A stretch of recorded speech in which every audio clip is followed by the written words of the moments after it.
The White House stands by the president's wiretapping claim. I'm Elaine Quijano, and this is Red and Blue.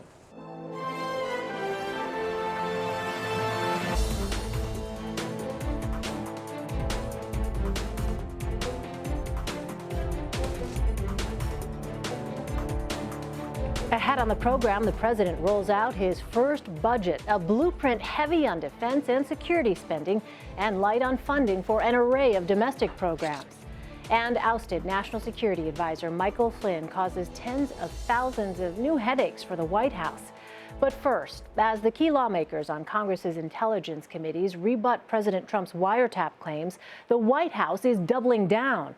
On Thursday, the top members of the Senate Intelligence Committee joined their House colleagues in saying there is no evidence to support the president's charges. Quote, based on the information available to us, we see no indications that Trump Tower was the subject of surveillance by any element of the United States government, either before or after Election Day 2016. Those are the words from a joint statement from the top Republican and Democrat on the Senate Intelligence Committee. The comments echo what the top House Intelligence Committee members said Wednesday and what House Speaker Paul Ryan said on Thursday. The intelligence committees, in their continuing, widening, ongoing investigation of all things Russia, got to the bottom, at least so far, with respect to our intelligence community, that no such wiretap existed. In a Wednesday interview with Fox News, President Trump presented his evidence for the claim, which he says came in part from reports from the New York Times and Fox News. At Thursday, Press Secretary Sean Spicer spent several minutes reading those reports verbatim, and when asked to clarify the president's remarks, criticized reporters instead. Does the president still stand by the allegation? First of all, he stands by it, but again, you're mischaracterizing what happened today. No, the Senate, I know. I'm reading exactly from their statement. I understand that, and at the same time, they acknowledge that they have not been in contact with the Department of Justice. So, but again, I go back to what I said at the beginning. It's interesting. Hold on.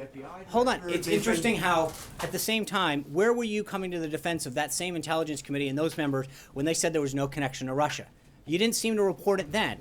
There was no. So you want, hold on, you want to comment and you want to perpetuate a false narrative. Actually, I did report that Clapper said that. But when those individuals have gone out time and time again, when Chairman Nunes has said, number one, that there was no information that he's aware of that existed, that got zero reporting. Number two, when he went out yesterday and said, quote, I think it's very possible, you don't include that in the question mark. The bottom line is that the president said last night that he will be providing, that there would be additional information coming forward. There's a ton of media reports out there that indicate that something was going on during the 26 election. And I think it's interesting. Where was the questioning of the New York Times or these other outlets when that was going on? Where was the question? I believe he will. We mentioned Mr. Trump's Fox interview a moment ago. The top Democrat on the House Intelligence Committee, Adam Schiff, says the president may have disclosed classified information during that interview. Here's the clip in question. Free intelligence agency reports to you. Why not immediately go to them and gather evidence to support that? Because I don't want to do anything that's going to violate any strength of an agency. You know, we have enough problems. And by the way, with the CIA, I just want people to know, the CIA was hacked and a lot of things taken. That was during the Obama years. That was not during us. That was during the Obama situation. Mike Pompeo is there now doing a fantastic job. Congressman Schiff spoke to CBS News on Thursday. I am concerned that what the president said last night on Fox in a kind of a glib manner, in the form of an attack on his predecessor, might have involved classified information. If this is the way the president is going to declassify things, it concerns me greatly because it doesn't look like the product of thought-out consideration with agency input. It looks like the product of just spouting off impromptu. I hope the leaders of the intelligence community will have a talk with our president. The White House is also facing new questions about former National Security Advisor Michael Flynn after new documents were released showing he earned more than $60,000 from affiliates of the Russian government. Justice correspondent Jeff Pegues has the latest on that. Just 2 months before, retired Lieutenant General Michael Flynn began advising the Trump campaign. Flynn traveled to Moscow to attend a gala where he was seated right next to Russian President Vladimir Putin. Today, the top Democrat on the House Oversight Committee, Elijah Cummings, released checks, emails, and invoices that showed Flynn was paid almost $34,000 to attend the event by RT, which is a media company the CIA has said engaged in a Kremlin-directed campaign to undermine faith in the U.S. government. Flynn is the former director of the Defense Intelligence Agency. Cummings says that rule means the Moscow trip could have violated the law. In a statement, a spokesperson for Flynn says that he notified and briefed the DIA, Defense Intelligence Agency, before his trip to Russia and again upon his return. In addition, Cummings says Flynn also received over $11,000 from a Russian cargo airline, and he was also paid $11,000 from Kaspersky Labs. That's a well-known cybersecurity company with ties to Russian officials.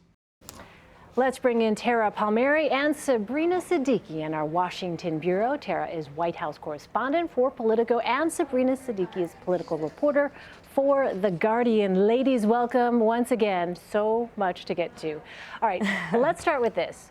The outstanding question, according to Sean Spicer, isn't what the lawmakers say about the wiretap claims, but what the Justice Department says. So what are the stakes for FBI Director James Comey's testimony to the House Intelligence Committee on Monday? Let me start with you, Sabrina. Well, I think that you could expect James Comey to face aggressive questioning over what exactly it is that the Department of Justice might know, because what we're aware of is through reporting that when the allegation was first made by Donald Trump about wiretapping, James Comey had wanted the Department of Justice to publicly rebuke that allegation because there simply has not been any evidence to substantiate it. Now you have the White House insinuating that actually we might know more information than the two committees, intelligence committees in Congress, who so far, based on their own review, are saying that no such wiretapping occurred. So I think you're really going to see Comey under a lot of pressure that even if that information is being deemed classified as of now, in the name of, for the good of the public, it should be revealed so that this issue is put to rest. Tara, what do you think? I think that it's going to make for some very interesting television, to say the least, during this testimony, because you have to remember that he is going to be walking a tightrope. You know, anything he says to discredit the president is going to put him in a bad relationship with the executive branch. And yet you're going to have very powerful key Democrats in the House trying to get him to essentially say that the president's word is not credible and that he was lying and he fired off these tweets. So he is going to be really, it's going to be a juggling performance, and he'll be, you know, tap dancing around a lot of these questions. But at the end of the day, you know, he's in a tough spot and people want answers. Yeah, we'll all be watching that closely. All right, let's talk about the president's budget. It boosts defense spending, leaves Social Security untouched while making deep cuts to domestic programs. Now, Mr. Trump's base, as you both know, consists in part of low-income workers who rely on the very programs on the chopping block. Sabrina, does the White House, you think, see those cuts as risky? Well, the White House actually was unapologetic about the priorities it's laid out in this budget blueprint. We heard from the budget director, Mick Mulvaney, today, and he essentially said that a lot of these domestic programs are not functioning in the way that they should be, and really didn't express any concern about gutting housing programs, food assistance programs, educational programs that provide after-school services, among other things. It's also striking, though, that, as you say, people who supported Donald Trump are the ones who stand to lose. This budget blueprint also cuts, for example, water and waste spending in rural areas, as well as funding for airports in rural areas. But again, you have to remember that budget blueprints at the end of the day are a statement of administration's priorities. Congress is the one that will have to negotiate and approve a budget. And Republicans themselves on Capitol Hill are saying that this one from the White House is a non-starter. Yeah, what do you think, Tara? I would agree. I mean, you're already hearing Republicans on the Hill saying, guess what? We have constituents and they can't be hungry, especially from a lot of states that actually did vote for Trump, but they have their own special interests. They have their own earmarks and entitlements, and they want to get reelected. I mean, the president, you know, Mulvaney said that the president doesn't deal with their special interests or their lobbyists. But I mean, it just seems like a politically tough stance to take, to go after Meals on Wheels and after school programs for children. I mean, I would think that you would want to stay very far away from this. And it doesn't seem like it's that much money that they're saving. Yeah. And even a lot of the, like Marco Rubio said that he doesn't necessarily agree with the nearly 30% cut to the budget of the State Department. You know, a lot of Republicans do believe in soft power. They're not just war hawks, and they see the value in diplomacy in terms of dealing with ISIS and a lot of the other threats. So, you know, this isn't like a down the line Republican line, and you're seeing dissension already, and I think it's going to grow louder and louder, especially when you start talking to people on the ground who are actually losing the federal support that they've been receiving and maybe didn't even realize it. Well, Tara, let me ask you, on the president's blocked travel ban, the judges who opposed the measure cited Mr. Trump's past public comments to suggest that national security might not be its main motivator. How big a problem is it for the White House if those comments are accepted in a lawsuit? I mean, that's a very good question. It is. The federal government is arguing that you can't go back and use prior comments to attribute to this actual executive order, but it seems that he targeted countries from Muslim nations that are made of predominantly Muslim people, so it would go in line with a prior promise that he had. I think that those comments really do speak to the intention of the executive order, and I don't see how they won't be using that in court to try to shoot it down. And I think it's a really strong argument. So I think the White House is probably wishing that was not something that, you know, that they could use, that's not evidence that it's admissible. Finally, Sabrina, let me ask you, the House Budget Committee narrowly voted Thursday to advance the Republican health care bill with defections from 3 Republicans on the committee, and 4 Republican governors wrote congressional leaders saying this measure would not work in their states. Despite that, Speaker Paul Ryan struck an optimistic tone. Let's take a listen. Let me describe to you in one word what all this is about and what is happening. Legislating. This is legislating. This is going through the regular order process. Here in the House, we're going through 4 committees. We constantly get feedback. We constantly get suggestions from members, and we're working at bridging those gaps to make improvements in the bill so that members, so we have a bill that can pass. And we feel like we're making great strides and great progress on getting a bill that can pass because it incorporates the kinds of feedbacks from members from all walks of life in our conference. So Speaker Ryan all but acknowledged this week that the bill will have to change to pass the House. What is at stake for him, Sabrina, at this point? Well, this is one of the most significant tests thus far of Paul Ryan's speakership in the House, as well as of Donald Trump's own negotiating power when it comes to members of his own party on Capitol Hill. As you note, the House Budget Committee only narrowly approved the Republican health care plan with 3 defections from Republicans, all of who are members of the conservative House Freedom Caucus. We know that conservative groups such as Club for Growth, the Koch-backed Americans for Prosperity, and others are trying to lobby members against this bill because they believe it is not a sufficient replacement for Obamacare. And when you take that along with the resistance you're getting from moderate Republicans who are worried about gutting the Medicaid expansion and the tens of millions of constituents who have gained access through Obamacare or the Affordable Care Act, it's hard to see how Paul Ryan gets the 218 votes that he needs for this to pass on the House floor, where they're expected to vote, they hope, by the end of the month. And then, of course, the Senate is already saying there's going to have to be changes here in their chamber to overcome a Democratic filibuster, as well as to get support from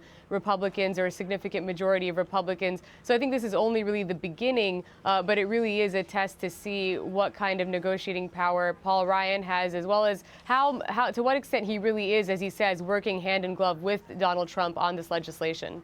All right, Tara Palmieri and Sabrina Siddiqui in Washington. Thank you, ladies, both. Thank you. Appreciate your insights. Coming up, as some Republicans distance themselves from the House plan to overhaul Obamacare, Speaker Paul Ryan indicates a willingness to refine the bill. But just how far is he willing to go? We'll ask one of Ryan's caucus members next. Plus, the latest on the war of words between Senators John McCain and Rand Paul. Why McCain claims Paul is working for Vladimir Putin, and the Kentucky senator calls his Arizona colleague unhinged. You're watching Red and Blue.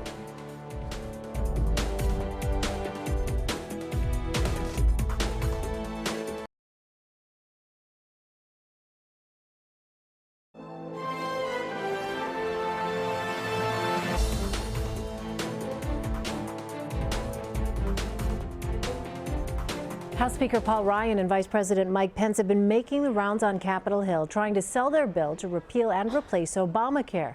But President Trump is stumping for the plan in a familiar way in front of a crowd of his supporters. He was in Nashville Wednesday night, and next week he's expected to hold a rally in Louisville, Kentucky. But will it be enough? Some Republicans are distancing themselves from the bill after the CBO report showed 24 million people would lose coverage in the next decade.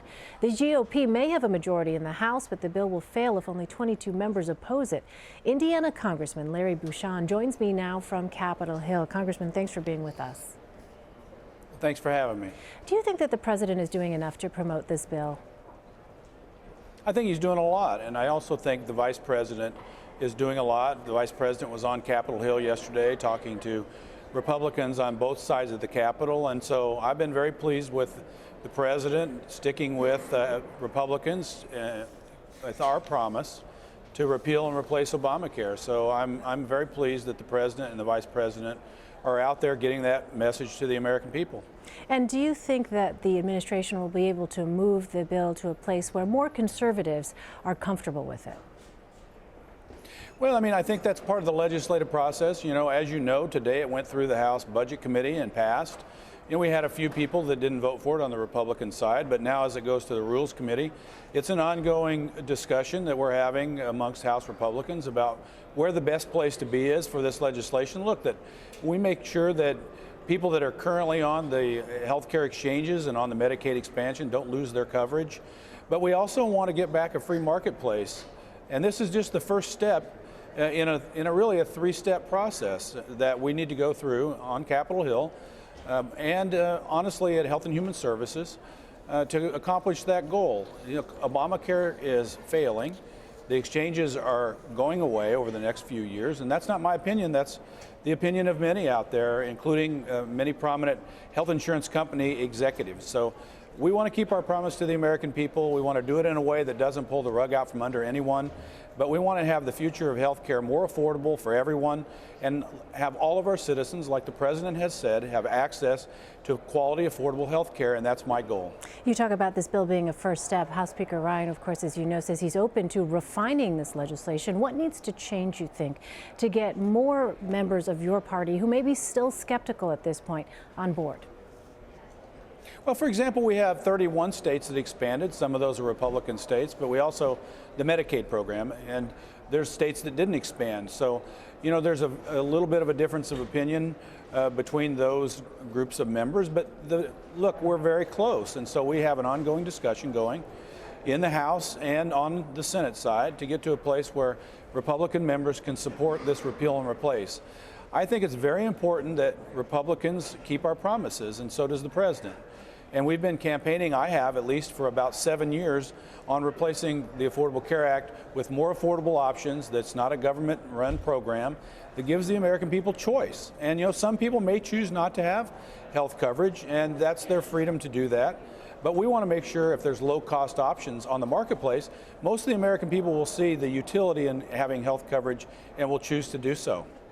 Well, if this bill, in fact, does pass, some senators have hinted that they would make alterations to it. I wonder, Congressman, is there anything that would be a deal breaker for you? No, I mean, I'm not going to, say that anything's a deal breaker at this point.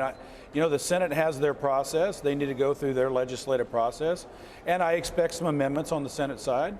And that's the legislative process. And then we can work out the differences between the House and the Senate to get to a place where we make sure that every American has access to quality, affordable health care. And I'm confident we can get to that process. And it has been important that the president and the vice president, as well as Secretary Price, have been having an ongoing discussion with the American people about why Obamacare is failing and about why we need to act. Well, finally, Congressman, the White House released what it's calling an America First budget proposal Thursday. It includes some steep cuts to the State Department, the EPA, and the Labor Department. What did you make of the president's first budget proposal? Well, at this point, I'm just going through the details. I mean, I think there's positive things in there. I think everybody on Capitol Hill knows that we need more money to train and equip the best fighting force in the world through the Department of Defense budget. But we also know there's other important programs out there. One of the things I think is important to recognize that we want to decrease the size of the federal bureaucracy. And so we'll see where that goes. The House will produce our budget, and we'll work with the White House, both the House and the Senate, to get a budget that is appropriate for the American people. So I think it's early in the process. I'm glad this president has released a budget on time so that we can look through it and the American people can see it in the light of day, and then we can work through the process. All right, Congressman Larry Bouchon, thanks very much, Congressman, for your time. Appreciate it. You're welcome. Thanks for having me. Earlier, I spoke with Democratic Congresswoman Sherry Bustos of Illinois about what she thought of the new health care bill. You are a Democrat from a district that voted for Donald Trump in the last election. What are you hearing from your constituents about this new health care bill? No, I'm not hearing anything good. Here's what's amazing. Donald Trump won my congressional district, and just for a little perspective, it's the entire northwestern region of the state of Illinois, 7,000 square miles. 11 of my 14 counties are rural, and he won, as you pointed out. But these are people who are falling into this category of getting ready to be charged as much as 5 times more because they're between the ages of 55 and 64 if this so-called American Health Care Act is passed. And, you know, they want their voices to be heard. I go home and when I used to do meetings, we might have a handful of people show up. Now we have to open, you know, the back wall of a room to expand it because there's so many people who are speaking out and want to be heard about this. And what do the Washington Republicans do today?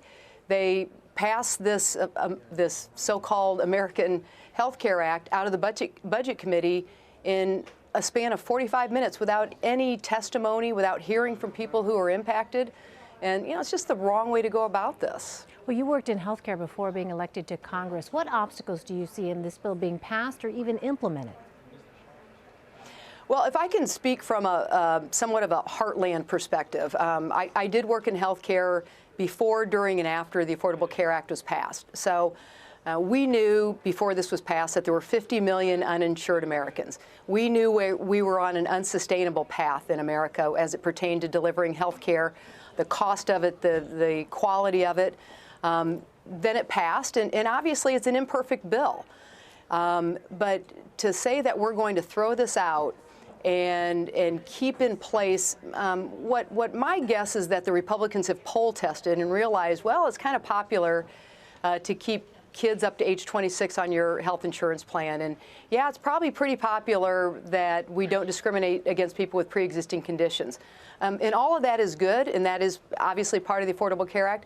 But what won't work under the Republicans' plan is it will not be affordable. It will hurt seniors at a much worse level than it will hurt anybody else. It'll hurt our children. We have to understand that if anybody wants to view Medicaid as this program that is, you know, just for those poor people, well, you know, that's not exactly the case. It is the biggest funder of long-term care for our seniors, for people with disabilities, and that program would literally be gutted under this. We will go back to the days where there will be 50 million uninsured Americans again. We will go back to the days where seniors are discriminated against and are charged much more than people in other areas because of this new way that the Washington Republicans want to pay for their bill. Finally, Congresswoman, I want to get your take on President Trump's proposed budget. He's describing it as an America First plan. How do you see it? Well, he's calling it an America First plan because of what he's doing to gut funding to help other countries. And, you know, I know that's a popular talking point for some segments of our society. But let's look at, again, if I can talk from a heartland perspective, this was the heartland of America is where Donald Trump dominated. I won in my district by 20 points, again, in a district that Donald Trump won, because I've lived in this region for most of my life. I go home every weekend. I do what's called Supermarket Saturdays, where I shop in our grocery stores all over our region. I'm buying cornflakes along with grandmas and moms, and I ask them what's on their minds. And I do something that we call Sherry on Shift, where I job shadow people who they might be welding, So I'm a spot welder right alongside them, or I might process carp from the Mississippi River, or I'm a certified forklift driver now. So these are people who did vote for Donald Trump in the majority in my district. But what his budget does is it guts programs that will impact the heartland. He cuts the U.S. Department of Agriculture by more than 20%. It was the third biggest cut of any of his agency cuts. And these are programs that help build projects on rural schools and rural hospitals. They make sure that small towns have the resources to improve their water and their sewer systems that they otherwise wouldn't have money for. These are programs that give low-interest loans to businesses that can't go just to any bank because they are rural businesses. And Donald Trump is literally gutting these programs, and these are areas that voted for him. So my message to not just people in my congressional district, but to the heartland all over America is take a look at this budget. He may have been elected by so many people in the heartland, but he does not deserve, or he should not be placing this kind of burden on regions like ours. All right. Illinois Congresswoman Cheri Bustos in Washington, thanks so much for your time. Really appreciate it. Thank you. Senators Rand Paul and John McCain are currently in the midst of a hostile back and forth. It all began during a Senate vote to approve the European nation Montenegro as a NATO ally. Senator Paul objected to the bipartisan effort and promptly left the Senate floor. Senator McCain responded with this. The only conclusion you can draw when he walks away is he has no argument to be made. He has no justification for his objection to having a small nation be part of NATO that is under assault from the Russians. So I repeat again, the senator from Kentucky is now working for Vladimir Putin. I yield the floor. The Kentucky Republican did not take kindly to those words from his Arizona counterpart. During an interview Thursday on MSNBC, Paul fired back at McCain, who was 80 years old and was just reelected in November. I think he makes a really, really strong case, for term limits. I think maybe he's past his prime. I think maybe he's gotten a little bit unhinged. Yikes. Paul went on to argue that McCain's foreign policy views have, quote, greatly overextended the U.S. and questioned whether Montenegro's induction into NATO was in the best interest of the country. Up next, we'll take a look at the headlines that will give you a head start for Friday, including a new report about President Trump's plans to build a wall at the Mexican border. Plus, he coined the term Reagan Democrats, the voting bloc that helped propel Bill Clinton to the White House. Now he has a warning for Democrats about that blue-collar group. His advice when CBSN returns after the break.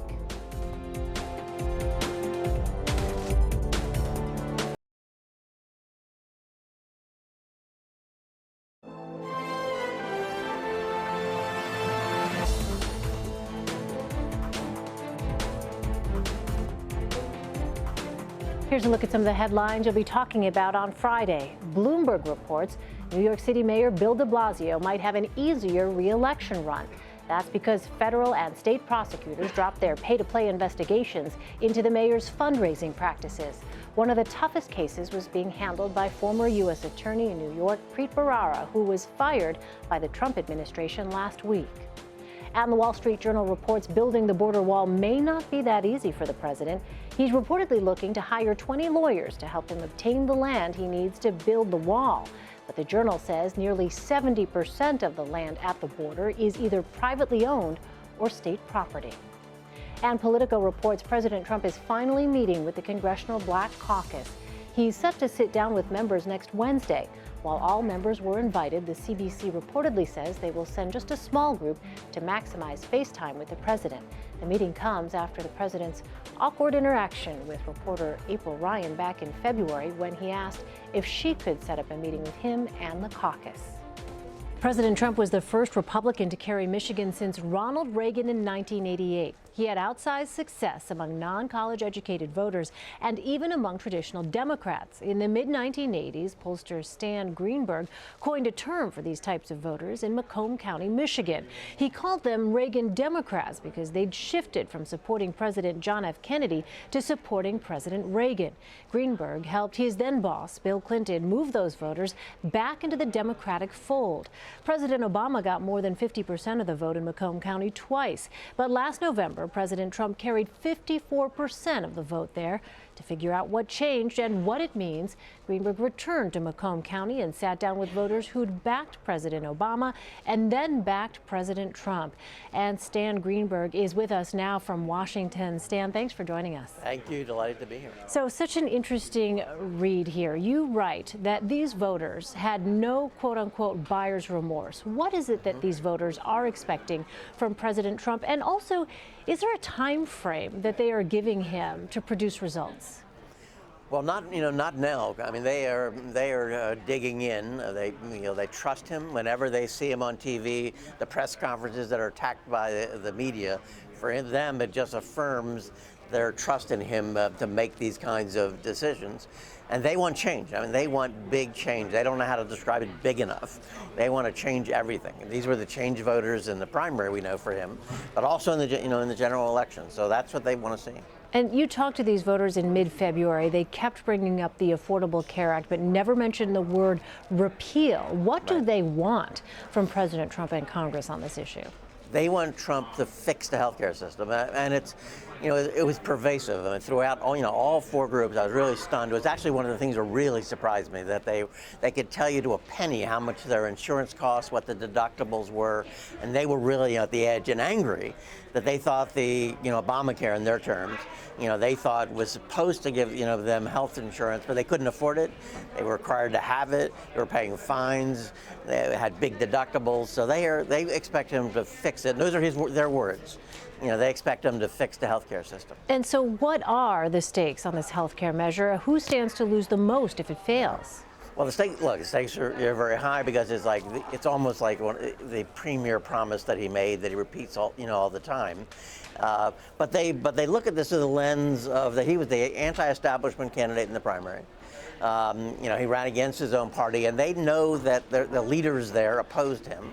And I know that Breitbart has played the audio of the Ryan distancing himself from Trump, but they know that. When we show visuals of Ryan in the groups, they said he didn't support them, and they clearly have a narrative. At least their first interpretation will be that the Republicans in the Congress didn't support him, and they watched him abandon the generals when a mission didn't go well. That was probably a signal to Republican leaders: be careful, because he has the ability to distance.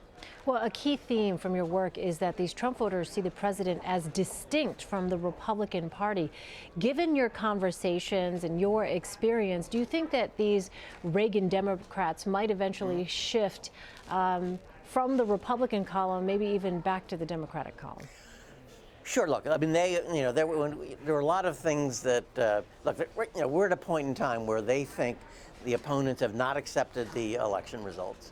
They think that there's a civil war taking place on the street where the opponents have not accepted the election result.